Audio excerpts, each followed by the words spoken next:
দর্শক, এ বিষয়ে আরো জানতে পটুয়াখালীর কুয়াকাটা থেকে সরাসরি যোগ দিচ্ছেন সহকর্মী কাজী সাইদ। সাইদ সাইদ লোডশেডিং এ জনজীবন ও শিল্প কারখানায় কি প্রভাব পড়ছে সেখানে আমাদেরকে বিস্তারিত জানাবেন। সুজনা, আপনি যেমনটা বলছেন, আমি রয়েছি এখন কুয়াকাটা উপকেন্দ্রে।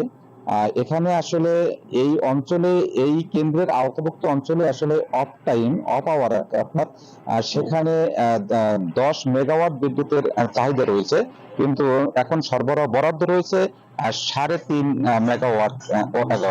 আর পিক আওয়ারে রয়েছে 12 মেগাওয়াট, কিন্তু সেখানে বরাদ্দ পায় রয়েছে 5 মেগাওয়াট।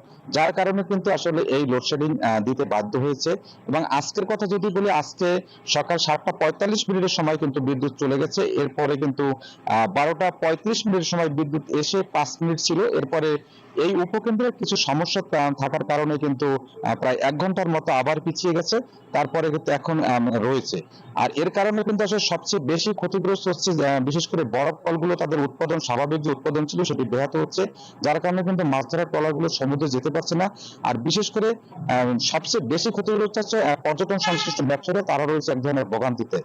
তো এখন এই অঞ্চলের মানুষ, বিশেষ করে পর্যটন সংশ্লিষ্ট ব্যবসায়ী এবং মৎস্য ব্যবসায়ীদের দাবি রয়েছে যে আসলে এই কুয়াকাটা অঞ্চলে বিদ্যুতের যে চাহিদা রয়েছে, সেই চাহিদা এখন যে বরাদ্দ পায়, সেই বরাদ্দ আসলে বাড়ানো উচিত। যার কারণে আসলে এই মৎস্য সম্পদকে রক্ষার জন্য এবং পর্যটন শিল্পকে ধরে রাখার জন্য বিদ্যুতের চাহিদা বৃদ্ধি করার দাবি রয়েছে সকলে।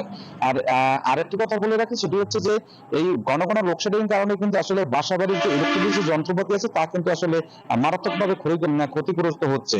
এক ধরনের বলা যায় যে মানুষ আসলে চরম ভোগান্তির মধ্যে রয়েছে, এবং যারা বিদ্যুৎ সংশ্লিষ্ট যে কর্মকর্তারা রয়েছে, তারা কিন্তু আসলে এক ধরনের রোষানলে রয়েছে সাধারণ মানুষ আসলে এই চাহিদার চেয়ে বরাদ্দ কম, সেই বিষয়টা কিন্তু আসলে মানতে রাজি না।